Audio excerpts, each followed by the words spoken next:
Okay, you're listening to episode 20 of the Geo Bachelor podcast.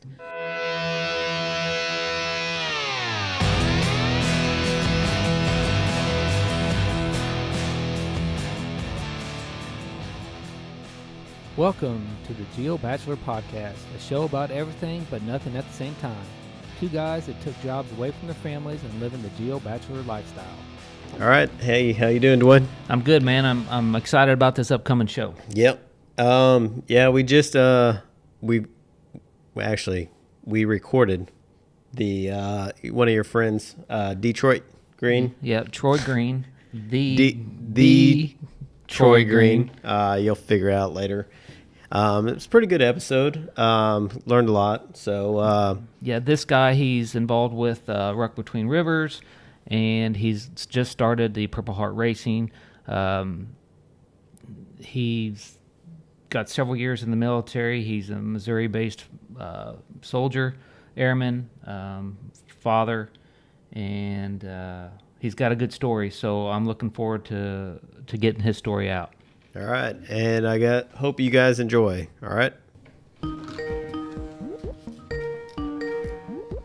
All right. So first, welcome to the podcast. You are our official first interview. That's not related to us. That's not related to us. We had our girls on there, but that's different. So, right. So give us some background on you and your family's history as far as the military, because you were started your career in the Air Force and then came to Missouri, started that career. So just kind of go into the background. I know you have a rich history with just your family alone. Yeah. I started out, this year, I don't know how many years ago, May of '89 is when I left for active duty Air Force, and did 4.5 active duty years between Nebraska and Maine. After that, went Air Reserves for a while, got out, went to the Army Guard for 8 years. Started out as a 31 Fox up at the Field Artillery in Maryville, and then we got switched to MPs. So yeah, I met one of your boys, Ledbetter. Yeah, I work with him now. Oh, really? Yeah. Yeah, there's some good stories with him, man. Yeah, he said he was your roommate when you guys were over there. Oh yeah, for a while. Yeah, yeah. He's a interesting guy. Yeah. So, but we were over in Germany for, I want to say 16 months, 15 months, something like that. Came back and I transferred over into the MP Corps permanently. Finished out my 8 years.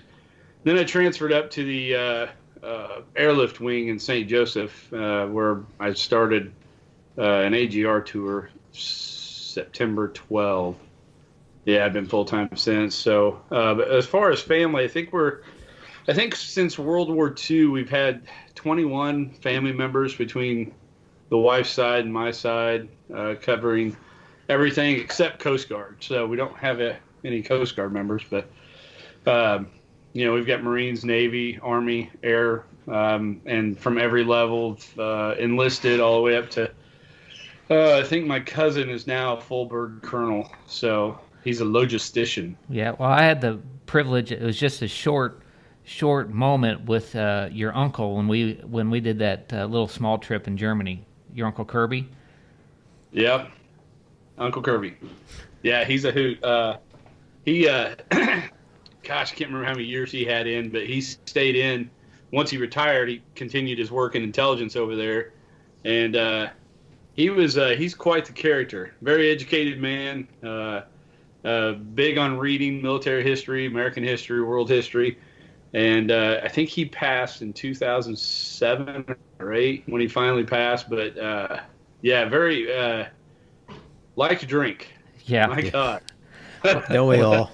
Didn't you say, though, at one point he was like one of the lead guys for Russian intelligence with like on Air Force One with the president with Reagan back then? I believe it was maybe the late 70s, early 80s when he was in that capacity. and he moved on. But yeah, at one time he was one of the, I guess, most in the know on Russian intelligence. What part I don't know, but he was pretty smart dude. So. All right. Well, so I know you actually have your daughter, and she currently is she enlisted as well in the Air Force? Yep. She's a medic in the same unit I'm in, actually with the HERF. Okay. So she gets to do some pretty cool stuff. Collapse building rescue. She probably worked with one of my own companies, because that's what we did with Search and Extract. Yeah. So, that's awesome. That's awesome. Yeah. So what was in the Air Force, what was your job? What was your background when you was active duty? Because I know you had some issues on a couple flights, and we've had some great adventures on getting onto flights with you since then. But yeah. Yeah. Well, my first job was aircrew life support, and we took care of the survival gear basically, and the helmets, parachutes, the masks of all the pilots. So we got to do some upgrade training. We got to go to certain survival schools because we would instruct the pilots for their upgrade survival training as well. So it was a pretty good gig. I went through Arctic survival, water survival, and I think that's all the ones I got. But it was a pretty good gig. Yeah, it was fun. Yeah. So let's back up a little bit further. So prior to you going into the military, what you were into something back in the day, which kind of leads where we're going to go towards the end. Oh, but it kind of comes full circle. So, talk about your BMX experience back then. Yeah. Oh man. Started riding back in '83, I think it was. Hadn't really discovered the professional freestyle scene yet, and we just goofed around on bikes. But I had a pretty good bike, and then I saw a magazine. It's a BMX Plus magazine, and it was like calculus to me, man. I couldn't get enough of it. I could tell you everything back then. Wall was covered in pictures, whatnot. So I rode from, I was about, what was 13, and finally kind of died out around 33. So, I'd been on teams. One time I was sponsored by a radio station when I was active duty Air Force. We had a team up there and did some opening or some shows before the celebrities would give stuff away. So that was pretty cool. We got to meet, I don't want to say rock stars, but if you want to call Nelson rock stars, but remember Nelson with the long hair? Yeah. So, but, it was, 20 years of my life, some people, I don't know, take fishing or football, but that was my gig, man, was BMX riding. So, but yeah, I rode pretty steady for about 20 years. And then, with family and jobs and travel, you kind of get out of it. So, kind of got out around, I was age 33 or so. But I still have my last bike I'd ever bought when my daughter was born, Madison. So it's just as old as she is. It's 21 years now. So, but always tinkered on it, but I didn't really ride too much. And as you get older, you break easier. You don't bounce back as fast. So I don't know what that's like yet. Sorry, guys. Pretty sure you're older than me. Are you? What's that? But yeah, it was always my thing, man. It kept me out of trouble. Stayed out of drugs. Stayed out of trouble. Wasn't always the most popular kid, but I mean, Well, that builds character. Not everyone can be popular all the time. You get a few good group of friends, and that's all. That's all you need. So let's talk a little bit about your transition. So you've active duty Air Force, and then you came. Did you go from active duty? Was you out a while, or did you come straight into the Guard after that? No, I was out for a bit, and then I went from active duty Air Force, went to Air Reserves, did about 4 years there, and I think I had a 2.5 year break, and then I went to the Army National Guard. So, and it's just like anytime you do something for an extended period of time and you stop, you start to miss it. And I was out, and my wife and I weren't married yet, and I told her, I said, "Well, it's field artillery. They never deploy." I mean, the last time our field artillery was deployed was, I think, Korea or World War II. I said, they're not going to go anywhere. And it wasn't probably 3 months, and they're like, "Hey, you're getting activated." And I was like, "Oh, crap. How do I tell her?" Yeah, she remembers it, too. Every time we talk about it, she's like, "Oh, they never deploy." I was like, I get it. So, yeah. We were married November 15th of 2003 and deployed December 1. So it was a short-lived honeymoon, and luckily she stuck with me, though. Yeah, no, I feel your pain on that. I did something similar to that. I thought so. So you come back from that deployment. Me and you actually link up after that. It's kind of when we met when you came to the mobile unit. Carried on from there. Then you and a group of guys moved back over to the Air Guard. And this was... It was sometime around 2010-11 time frame. I was gone. It was actually when I really got to meet this guy, was on that trip. But your unit, your Air Guard unit, got activated, and you went to Afghanistan, I believe. Well, it was a volunteer mission, the agribusiness development teams. Oh, we do those. Yeah, and we were ADT 6. We were the last one, so. It came up, and I hadn't yet deployed downrange, and I did not want to go my entire 20 years and never go do what I was trained to do. Right. Not that I was looking, and I'm sure you understand, but not that I was looking to go, go to war. I just, that's what a lot of us, we feel that we need to do our part, and that's why I volunteered for it. So. But yeah, it was August of 11 when I got put on the mission, and we headed out end of January of 12. Yeah, so, well, without going into too much, because I don't know what kind of I don't want to get anybody in any trouble by saying stuff that we're not supposed to be talking about or anything like that. I don't know, and it's fine, but.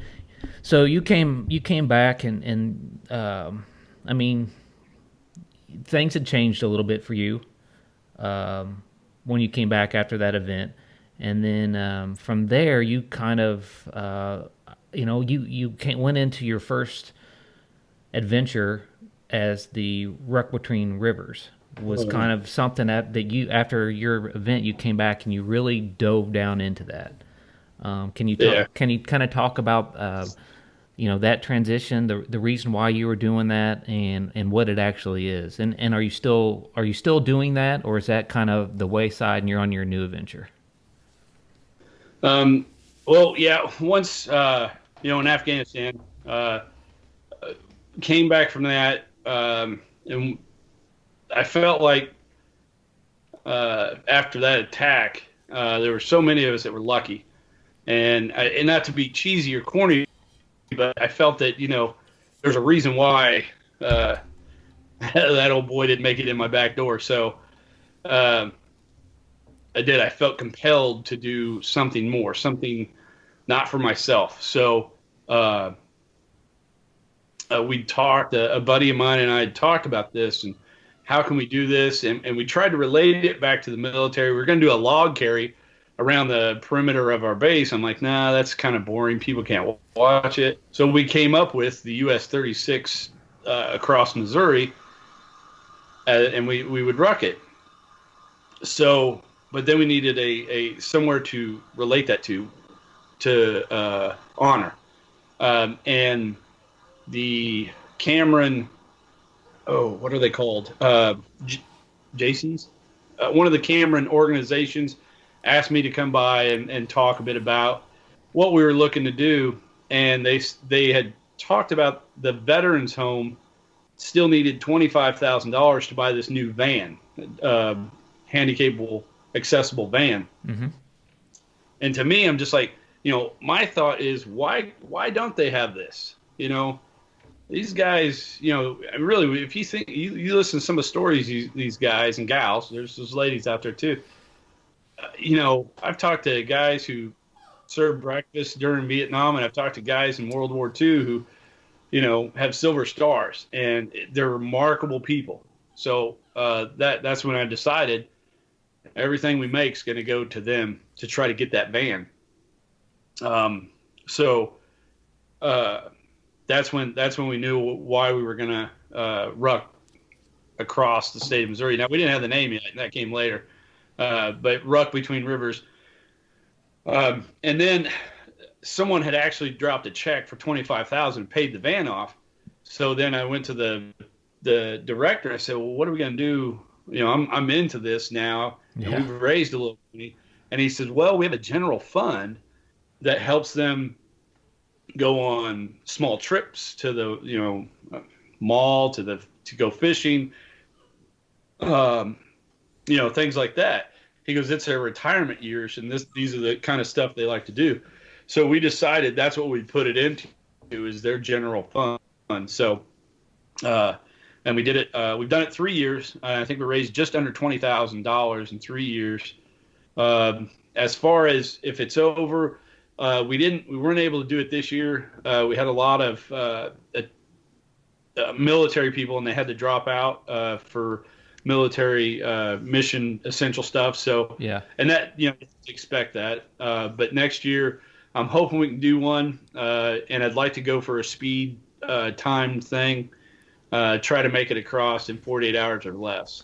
And you've done it the first year. It was just you, and you had you had a lot of support that first adventure for you. I mean, from stops to places to stay, get more water, get more food. Then I think the second year you kind of did it in stints, didn't you? Where you and a handful did this portion, and then another team came on and did another portion, and so on and so forth all the way across, right? Yeah. The first year is just me, my wife, a local guy from town, Aaron Ramsey, and then they would come out and drop food or water off, and I had a few people stop. A couple American Legion or VFWs kind of put me up or let me stay in there on the lawn of their Legion halls or whatever. So I had a little, I had some support backing me up. But yeah, the trip was done by myself, and it wasn't the best thing I ever done. I'll tell you that. How far is that? Well, because I took a wrong turn at God, I can't remember that town. It's just east or west of oh God, I can't remember. Morgan City? Morgan? No. Did you have Monroe City? Did you have an LT leading you? What's that? Was there an LT leading you? Right. Just about. But I saw this big, I think it was a Hardee's sign as I was walking to Monroe City. I was like, well, that's not very far. The sign's right there. It added another 6 miles for that day. So it actually ended up being like 207 miles for me total trip. But the trip, I think, is 197, almost 198 from sign to sign, 198. Yeah. So, well, I can't imagine the sense of accomplishment that first time when you did that by yourself. Yeah. I mean, that was a big deal. I remember going into it, how much we had talked about it, and I wanted to do it with you. Just it didn't line up with what I had going on. But yeah, what the accomplishment, you had to be super excited.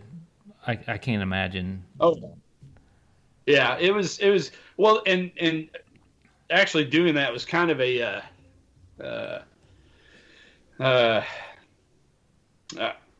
making up for other things that I guess to me that I'd failed on.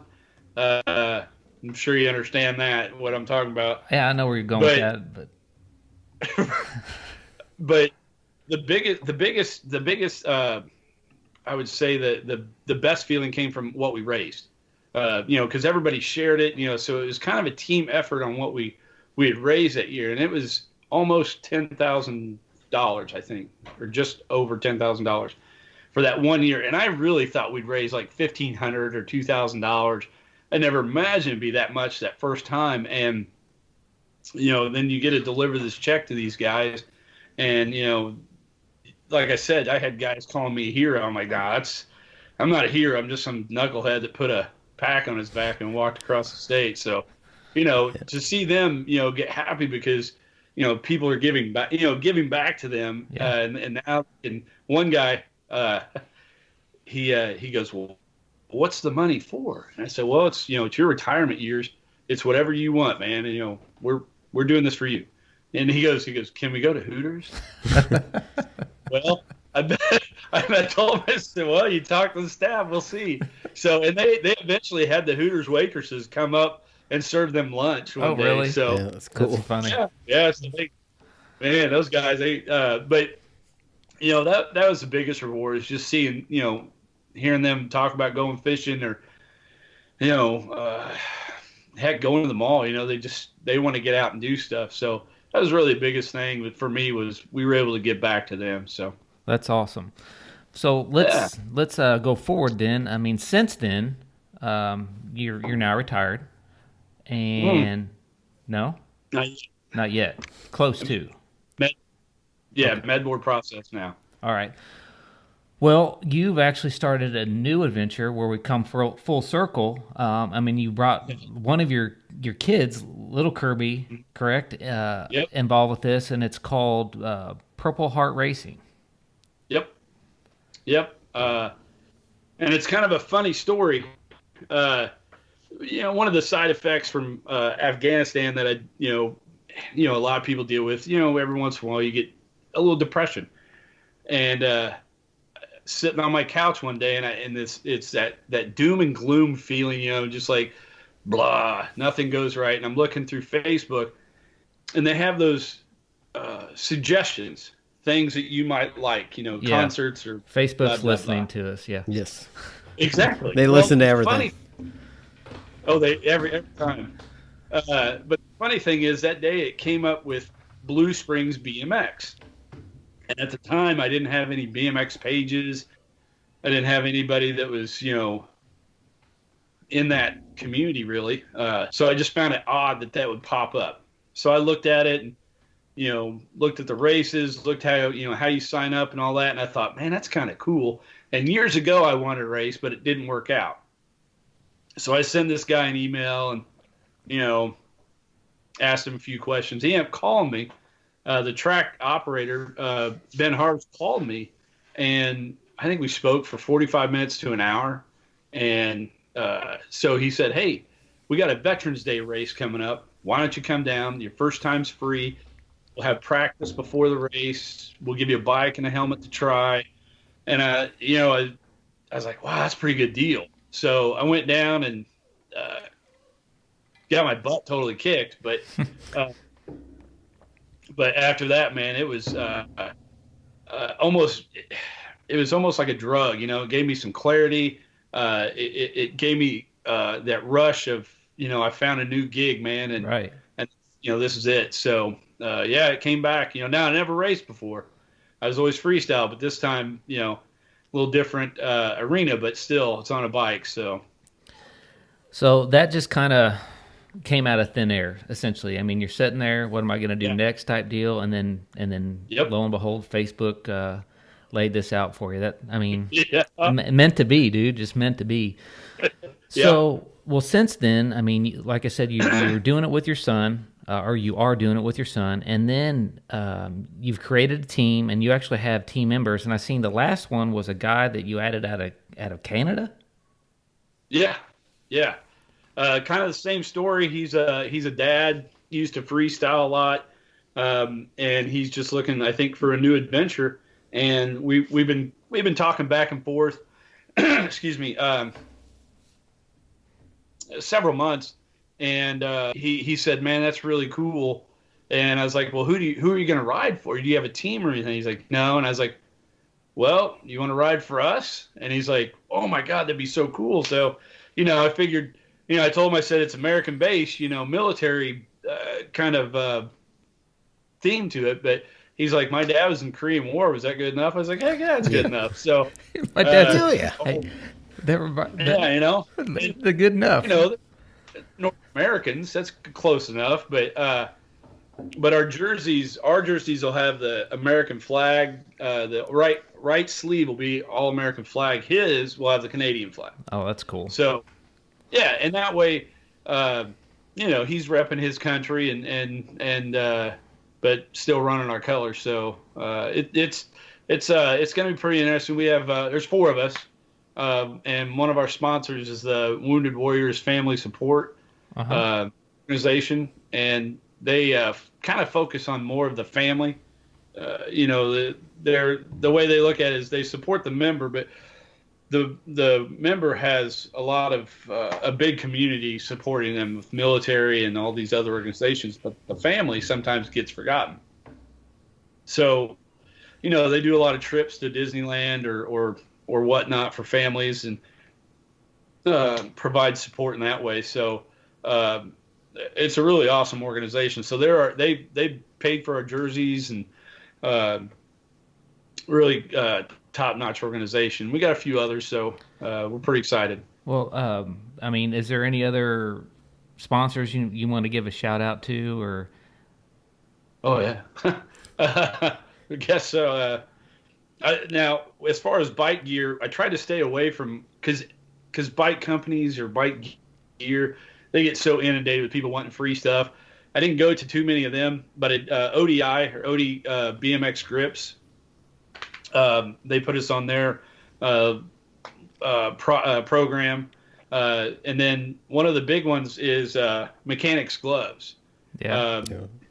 And I think they've got some race teams like the Baja races or something like that, or in motorcycles, but they don't have a BMX team. And that was my first set of gloves that I rode with, was a set of mechanics gloves. So I thought, well, you know, they're just like BMX gloves. I thought, why not? Yeah.